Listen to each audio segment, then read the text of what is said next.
الضعفاء ولا على المرضى ولا على الذين لا يجدون ما ينفقون حرج إذا نصحوا لله ورسوله ما على المحسنين من سبيل.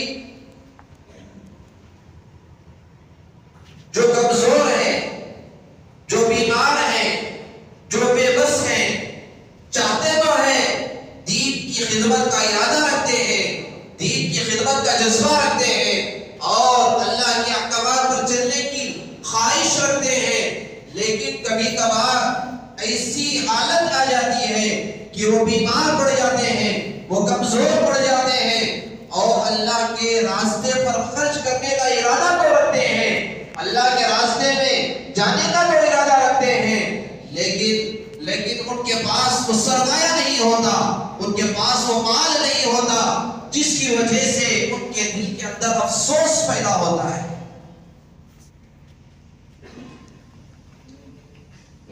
یہ آیت میں اللہ کی خیر خواہی کو بتلایا، اللہ کی محبت کو بتلایا۔ اللہ یہ بتا رہے ہیں، اے میرے بندو، دین سراپا خیر خواہی ہے، دین سراپا خیر خواہی ہے، دین سراپا محبت ہے اور دین کے اندر ہر چیز کی آسانیاں موجود ہیں، لیکن بندے کو سوچ کر، بندے کو کوشش کر اور اگر سمجھنے کی کوشش جب کرتا ہے اور دین پر عمل کرنے کی نیت سے اور آگے بڑھتا ہے، اللہ تعالیٰ اس کے لیے راستے کھول دیتے ہیں۔ اسی کا نقشہ اللہ نے قرآن مجید میں فرمایا، لَيْسَ عَلَى الضُّعَفَاءِ وَلَا عَلَى الْمَرْضَى وَلَا عَلَى الَّذِينَ لَا يَجِدُونَ مَا يُنْفِقُونَ، اور خرچ کرنے کے لیے ان کے پاس پیسے موجود نہیں ہیں، عبادت کرنا چاہتے ہیں، نوافل پڑھنا چاہتے ہیں اور بیماری کی وجہ سے، کمزوری کی وجہ سے کھڑے ہو کر نماز ادا نہیں کر سکتے ہیں، تو کم از کم شوق تو رکھیں، جذبہ تو رکھیں، فرائض کو تو ادا کریں، واجبات کو تو ادا کریں، نوافل اور سنت کو ادا کرنے کی کوشش کریں۔ اگر مرض زیادہ ہے، بیماری زیادہ ہے، کوئی حالت ایسی ہے کہ آدمی صحیح طریقے سے دین کا جذبہ تو رکھتا ہے لیکن کامل طریقے سے دین پر چلنے کے لیے دشواریاں پیدا ہو رہی ہے، تو اللہ نے فرمایا کہ افسوس کرنے کی کوئی بات نہیں ہے، صرف تمہاری کوشش، تمہاری تمنا ہی اجر و ثواب کا باعث بنے گی۔ اسی لیے رسول اللہ صلی اللہ علیہ وسلم نے فرمایا کہ تمام اعمال کا دار و مدار نیتوں پر ہے۔ آدمی کی پہلے سے ہی نیت یہ ہے کہ بھئی دین پر چلنا نہیں ہے، بھئی نماز ادا نہیں کرنا ہے، بھئی اپنی صلاحیتوں کو دین پر نہیں لگانا ہے، بھئی اپنے جان مال کو اللہ کے راستے میں نہیں لگانا ہے، پہلے ہی سے اگر یہ نیت کر لے گا تو دین پر چلنا اس کے لیے آسان نہیں ہوگا، بلکہ شیطان اس کے اوپر حاوی ہو جائے گا اور راستے جو نیکی کے جو راستے ہیں وہ راستے بند ہو جائیں گے اور شیطان کے راستے میں چل پڑے گا۔ لیکن دین کا معاملہ کتنا بڑا بہترین اللہ نے خیر خواہی فرمائی، لَيْسَ عَلَى الضُّعَفَاءِ وَلَا عَلَى الْمَرْضَى وَلَا عَلَى الَّذِينَ لَا يَجِدُونَ مَا يُنْفِقُونَ حَرَجٌ إِذَا نَصَحُوا لِلَّهِ وَرَسُولِهِ مَا عَلَى الْمُحْسِنِينَ مِنْ سَبِيلٍ۔ جو نیکی کا کام کا ارادہ رکھتے ہیں، جو تمنا رکھتے ہیں، اللہ تعالیٰ ان کو نیکی کرنے کے برابر ثواب عطا فرماتے ہیں، نیکی کے برابر اللہ ثواب عطا فرماتے ہیں۔ اسی لیے رسول اللہ صلی اللہ علیہ وسلم نے اپنے ارشاد فرمایا، حدیث میں آتا ہے، الدین النصیحہ، دین جو ہے ہمارے لیے خیر خواہی ہے، آسانیوں کا معاملہ ہے، دین کوئی مشکل نہیں ہے، بس عمل کرنے کی نیت سے جب بندہ آگے بڑھتا ہے، نماز تو فرض ہے، نماز ادا کرنا تو ہمارے لیے ضروری ہے، فرض ہے، اگر بندہ اسے فرض نماز ادا کرنے کے لیے آنے کے لیے دشواری ہو رہی ہے اور طبیعت کا مسئلہ ہے اور راستے میں کوئی پریشانی کا مسئلہ ہے تو اس کے لیے دوسرا راستے بھی اللہ نے بتایا ہے۔ اگر کھڑے ہو کر نہیں پڑھ سکتا تو میرے بندے بیٹھ کر نماز ادا کر لیں، بیٹھ کر نہیں ہوتا تو لیٹ کر نماز ادا کر لے. اگر لیٹ کر بھی نہیں ہو سکتا تو نماز کسی صورت میں بھی فرض ہے, اشاروں سے ادا کر لے. یہی تو دین خیر خواہی ہے. اگر اللہ یہ کہہ دیتا کسی بھی صورت میں تمہارے لیے نماز معاف نہیں ہے, کھڑے ہو کر پڑھنا ضروری ہے, چاہے تم بیمار ہو جاؤ, چاہے تمہارے پیر ٹوٹ بھی جائیں, تب بھی تم کھڑے ہو کر نماز پڑھنا, اگر یہ کہہ دیتا تو ہمارے لیے دشواریاں پیدا ہو جاتی. لیکن اللہ کے نبی علیہ السلام نے فرمایا کہ دین تمہارے لیے خیر خواہی ہے, آسانی کا معاملہ ہے, سہولت کا معاملہ ہے, لیکن تم کرنے کی کوشش کرو گے اللہ تعالیٰ تمہارے لیے راستے کھول دیں گے. فرمایا کہ دین جو ہے خیر خواہی کا جو نام ہے, وہ خیر خواہی کس کو کہتے ہیں؟ دل کی صفائی کے ساتھ کسی آدمی کا بھلا چاہنا, کسی آدمی کے بارے میں اچھا کرنے کی کوشش کرنا, یہی خیر خواہی ہے.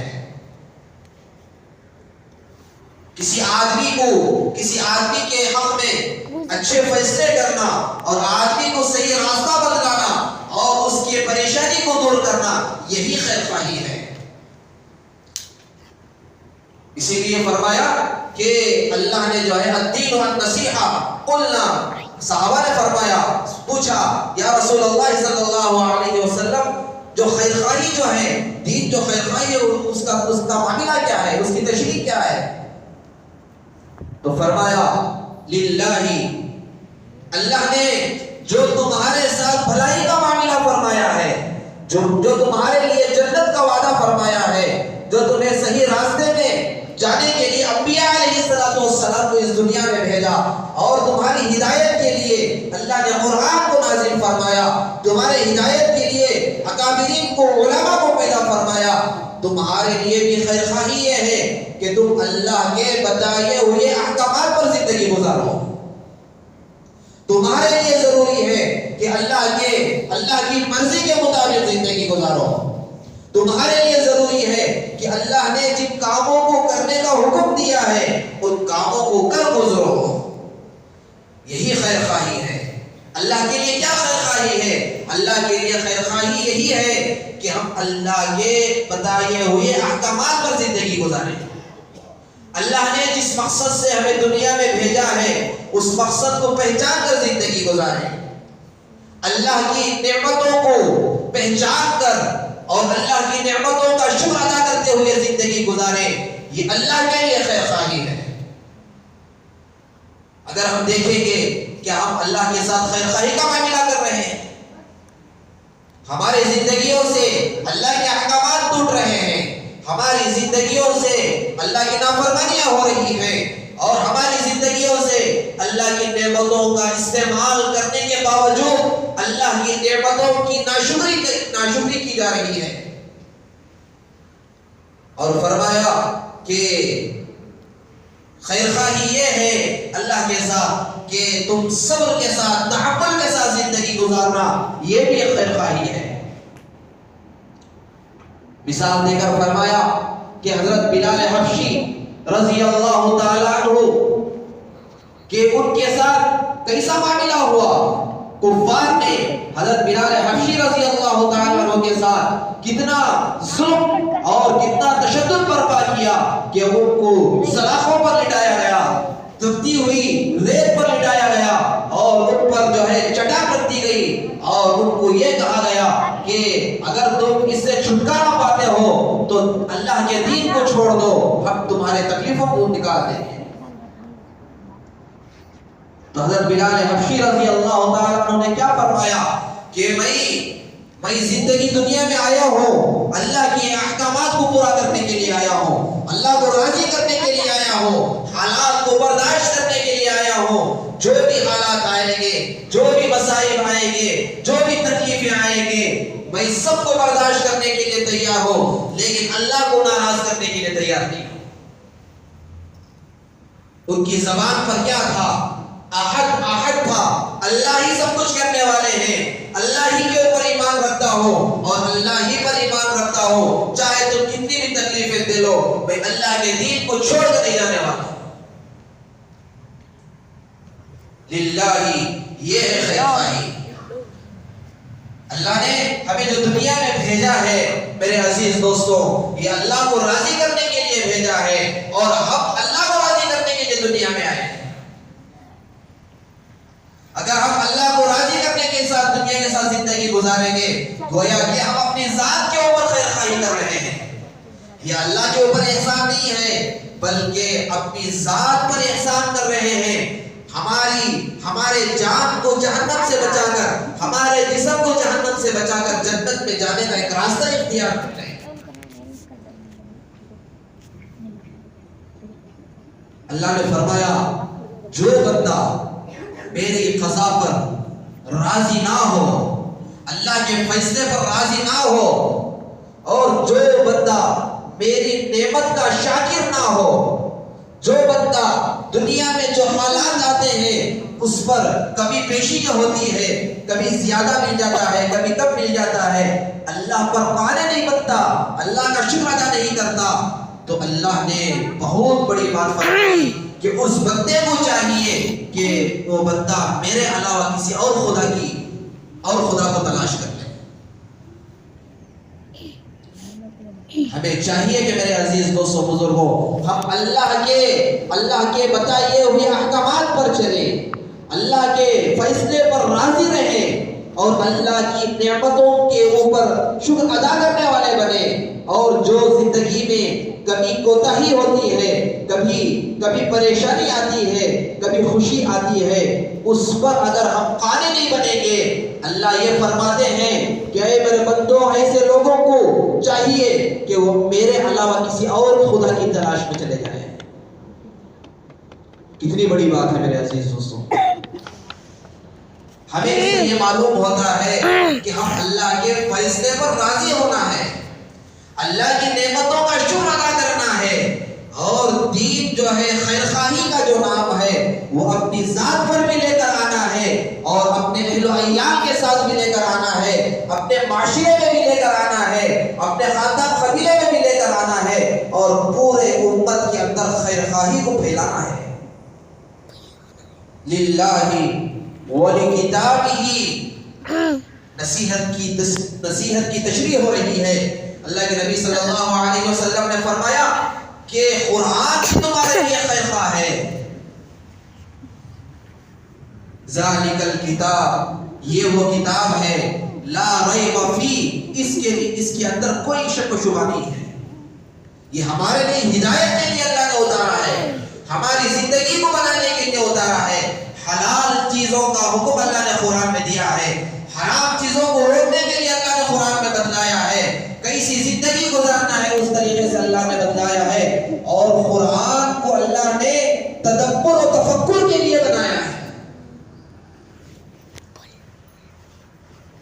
آج ہمارے سامنے تو قرآن مجید ہے، ہمارے سامنے کتابیں موجود ہیں، ہمارے سامنے تفسیریں موجود ہیں، ہمارے پاس قرآن کا حق ادا کرنے کے لیے وقت نہیں ہے۔ نہ ہم قرآن کے بارے میں تدبر کر رہے ہیں، نہ تفکر کر رہے ہیں۔ قرآن کس لیے اتارا گیا ہے، قرآن کس کو اتارا ہے، کس کے لیے اتارا گیا ہے، قرآن کی آیتوں میں اللہ کیا کہہ رہے ہیں، قرآن کی بعض آیتوں میں اللہ کیا کہہ رہے ہیں، ترغیبی آیات کیا ہیں، جنت کی آیات کیا ہیں۔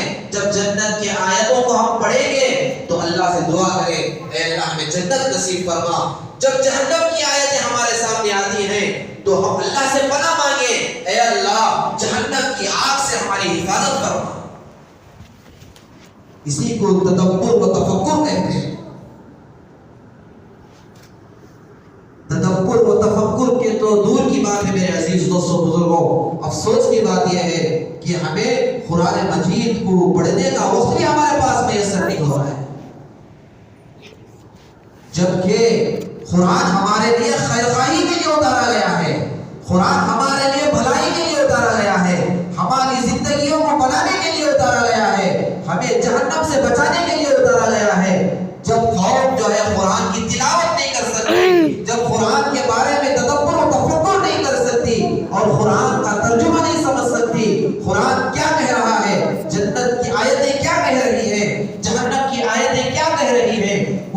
تدبر و تفکر ہمارے پاس موجود نہیں ہے تو ہم کہاں سے کامیاب ہو سکتے ہیں؟ اسی لیے فرمایا کہ قرآن بھی ہمارے لیے خیر خواہ ہے، اور ہم قرآن کے لیے خیر خواہ تب بنیں گے کہ ہم قرآن کے ترجمے کو سمجھیں گے، قرآن کی تشریح کو سمجھیں گے، جنت کی آیتوں کو سمجھیں گے، قرآن کو تجوید اور ترتیب کے ساتھ پڑھنے والے بنیں گے۔ حدیث میں آتا ہے جب بندہ قرآن کو سمجھ کر تفہیم کے ساتھ اور الفاظ کی ادائیگی کے ساتھ اور مزین آواز کے ساتھ پڑھتا ہے تو قرآن کے جو فضیلت ہے اس کے اندر دوبارہ پن آ جاتا ہے، قرآن کے اندر اور مزین پن آ جاتا ہے، نکھار پیدا ہو جاتا ہے، خوبصورتی پیدا ہو جاتی ہے۔ جب بندہ قرآن پڑھتا ہے تو اس کی آنکھوں کے سامنے جنت کی آیتیں آتی ہیں، جب قرآن پڑھتا ہے تو جہنم کی آیتیں آتی ہیں، جب قرآن پڑھتا ہے تو اللہ کے وعدے اس کی آنکھوں کے سامنے آتے ہیں۔ وہ تب ہوگا جب ہم قرآن کو سمجھنے کی کوشش کریں گے۔ اسی لیے رسول اللہ صلی اللہ علیہ وسلم نے فرمایا کہ دین ہمارے لیے سراپا خیر خواہ ہے، ہماری اچھائی کے لیے اتارا گیا ہے، ہماری بھلائی کے لیے اتارا گیا ہے، دین ہماری کامیابی کے لیے اتارا گیا ہے۔ اسی لیے قرآن بھی ہمارا خیر خواہ ہے، رسول بھی ہماری خیر خواہ ہے، حدیث بھی ہماری خیر خواہ ہے۔ رسول اللہ اکبر، اللہ نے رسول اللہ صلی اللہ علیہ وسلم کو اس دنیا میں بھیجا، کس لیے بھیجا؟ لوگوں کی کامیابی کے لیے، لوگوں کو قرآن کی آیتوں کو سنانے کے لیے، جنت کے بارے میں سنانے کے لیے، جہنم کے وعیدوں کو بتلانے کے لیے۔ اسی لیے اللہ نے قرآن مجید میں ارشاد فرمایا ما آتاکم الرسول فخذوہ وما نہاکم عنہ فانتہوا، جو نبی دنیا میں تمہارے لیے لے کر آئے ہیں، جو دین لے کر آئے ہیں، جو شریعت لے کر آئے ہیں، تمہیں چاہیے کہ جو نبی دنیا میں لے کر آئے ہیں اسے حاصل کر لو، شریعت کو حاصل کر لو۔ ما آتاکم الرسول، جو اللہ نے دے کر نبی کو دنیا میں بھیجا ہے، وہ چیز کو ہمیں چاہیے کہ ہم اللہ کے نبی صلی اللہ علیہ وسلم سے لے لیں، حاصل کر لیں، اپنی زندگی میں اتار لیں، شریعت کو اپنی زندگی میں اتار لیں۔ اور آگے فرمایا وما نہاکم عنہ فانتہوا، اور اللہ کے نبی علیہ السلام نے جن کاموں کو منع کرنے کے لیے بتلایا ہے، اللہ نے جن کاموں کو منع کر دیا ہے، رسول اللہ صلی اللہ علیہ وسلم اس دنیا میں آ کر بتا دیے کہ یہ کام ناجائز ہے، یہ کام حرام ہے، یہ کام کرنے سے اللہ ناراض ہوتا ہے، یہ کام کرنے سے جہنم میں جاتے ہیں۔ ایسے کاموں کو اپنی زندگیوں سے نکال دو۔ قرآن کی آیت کا ترجمہ ہے ما آتاکم الرسول فخذوہ وما نہاکم عنہ فانتہوا واتقوا اللہ، اللہ سے ڈرنے والے بن جاؤ۔ اور آگے فرمایا اللہ کے نبی علیہ السلام نے للہ ولکتابہ ولرسولہ وائمۃ المسلمین وعامتہم، اور جو بادشاہ ہیں، جو مسلمان حکمران ہیں، انہیں چاہیے کہ اچھے فیصلے امت کے سامنے پیش کریں، اچھے فیصلوں کو لوگوں کے سامنے پیش کریں۔ قرآن میں آتا ہے وَتَعَاوَنُوا عَلَى الْبِرِّ وَالتَّقْوَى، کہ آپس میں نیک کام کرنے والوں کا تعاون کرو، جو اچھے کام کرتے ہیں، جو نیک کام کرتے ہیں۔ بادشاہ جو اس زمانے میں جو بادشاہ ہوا کرتے تھے، تہجد گزار ہوا کرتے تھے، اور لوگوں کے درمیان میں جو فیصلہ کرتے تھے قرآن اور حدیث کو سامنے رکھ کر کرتے تھے۔ اسی کے بارے میں اللہ کے نبی صلی اللہ علیہ وسلم نے فرمایا کہ جب حکمران فیصلہ کرے تو اچھے فیصلے کو سامنے رکھتے ہوئے کرے، اور لوگوں کو چاہیے کہ اس اچھے فیصلے کو سنہرائے اور ان کا تعاون کرے۔ وَتَعَاوَنُوا عَلَى الْبِرِّ، بر کے معنی آتے ہیں نیکی کے، اچھائی کے، تقوی کے۔ جو بھی ہمارے معاشرے میں اچھے کام ہوتے ہیں، نیک کام ہوتے ہیں، سب سے پہلے ہمیں چاہیے کہ خود نیک کام کرنے والے بن جائیں، خود نیک کام کرنے والے بن جائیں۔ یہ اعلیٰ درجے کا کام ہے. اگر نیک کام نہیں کر سکتے تو کم از کم جو لوگ اچھے کام کر رہے ہیں، جو لوگ اچھے کام کر رہے ہیں، دین کی خدمت کر رہے ہیں، دین کا تعاون کر رہے ہیں اور امت کی خیرخواہ بن کر زندگی گزار رہے ہیں، ایسے لوگوں کا تعاون کرنا ضروری ہے. یہ قرآن کی آیت ہے، یہ قرآن کا حکم ہے. وَتَعَاوَنُوا عَلَى الْبِرِّ وَالتَّقْوَى وَلَا تَعَاوَنُوا عَلَى الْإِثْمِ وَالْعُدْوَانِ. اور آگے فرمایا کہ برے کاموں میں کسی کا تعاون مت کرو. کوئی چوری کر رہا ہے، جا کر تم بھی اس چور کے ساتھ شامل نہ ہو جاؤ. کوئی دھوکہ دے رہا ہے، اس دھوکے والے کے ساتھ تم جا کر شامل نہ ہو جاؤ. کوئی اللہ کے احکامات کو چھوڑ کر زندگی گزار رہا ہے، نماز کو چھوڑ کر زندگی گزار رہا ہے، سود خوری میں زندگی گزار رہا ہے، بدکاری میں زندگی گزار رہا ہے، تمہیں چاہیے کہ اسے اچھے طریقے سے دین کے اندر داخل کر لو. تمہیں چاہیے کہ اس کا تعاون مت کرو، اس کی مدد مت کرو اور نفرت بھی اتنی مت کرو کہ تمہارے سے وہ دور بھاگ جائے. یہ شریعت سکھا رہی ہے، یہ دین سکھا رہا ہے. یہ دین ہمارے لیے میرے عزیز دوستوں بزرگوں سراپا خیر خواہی ہے. محبت کا نام دین ہے، شریعت محبت کا نام دین ہے. جتنے بھی قرآن میں اللہ نے احکامات نازل فرمائے ہیں، اللہ کے نبی علیہ السلام نے احادیث کے ذریعے سے امت کو سبق سنایا ہے، یہ سب ہمارے آپس میں خیر خواہی ہے. اور آگے فرمایا وَأَئِمَّةِ الْمُسْلِمِينَ وَعَامَّتِهِمْ. اور عام مسلمان جو ہم لوگ ہیں یہ ایک دوسرے کے خیر خواہ بنے، یہ ایک دوسرے کے لیے اچھے سوچ کے فیصلے کرنے والے بنے، یہ ایک دوسرے کا تعاون کرنے والے بنے، یہ ایک دوسرے کی مدد کرنے والے بنے، یہ ایک دوسرے کی ٹانگ پکڑ کر کھینچنے والے نہ بنے. حسد کو چھوڑ دیں، بغض کو چھوڑ دیں، دشمنیوں کو چھوڑ دیں. کینے اپنے دل کے اندر جو کینہ ہے، جو بغض ہے، جو دشمنیاں ہیں، اللہ نے اس کے لیے دنیا میں ہمیں نہیں بھیجا ہے. یہاں تو یہ ایک دوسرے کی مدد کے لیے بھیجا ہے، یہ ایک دوسرے کے تعاون کے لیے بھیجا ہے، یہ ایک دوسرے کی خیر خواہی کے لیے بھیجا ہے. ہر آدمی یہ تمنا کرتا ہے کہ میں دنیا میں بھی کامیاب ہو جاؤں، میں آخرت میں بھی کامیاب ہو جاؤں، میرے قبر کا مسئلہ بھی حل ہو جائے، مجھے جنت کی سرٹیفکیٹ بھی مل جائے، مجھے حشر کے میدان میں نفسی کے عالم کے موقع پر اللہ کے نبی علیہ السلام کی شفاعت نصیب ہو جائے. ہر بندہ یہ چاہتا ہے. تو ہمیں چاہیے کہ جس طریقے سے میں کامیاب ہونا چاہتا ہوں ویسے ہی میرے بھائی بھی کامیاب ہو جائیں، دنیا میں بھی کامیاب ہو جائیں اور آخرت میں بھی کامیاب ہو جائیں. جب یہ جذبہ ہمارے دلوں کے اندر آ جائے گا، ہماری زندگیوں کے اندر آ جائے گا، ہمارے معاشرے کے اندر آ جائے گا، امت کے اندر آ جائے گا، میرے عزیز دوستوں بزرگوں، اللہ تعالی ہماری زندگیوں میں کامیابی عطا فرمائیں گے اور زندگی دنیا میں جنت والی زندگی گزرے گی اور مرنے کے بعد جو زندگی آئے گی اللہ تعالیٰ اس میں بھی ہمیں کامیابی عطا فرمائیں گے، کامرانی عطا فرمائیں گے. اللہ تعالیٰ سے دعا فرمائیں اللہ تعالیٰ ہم سب کو ہمارے اندر خیر خواہی کا جذبہ پیدا فرمائے، پیار و محبت کا جذبہ پیدا فرمائے اور قرآن کی حق کو ادا کرنے والے بنے، رسول اللہ صلی اللہ علیہ وسلم کی محبت کو اپنے دلوں کے اندر بسانے والے بنے اور شریعت کے مطابق اللہ ہمیں زندگی گزارنے کی توفیق عنایت فرمائے. آمین. وآخر دعوانا الحمدللہ رب العالمین. جو حضرات سنت نہیں پڑھے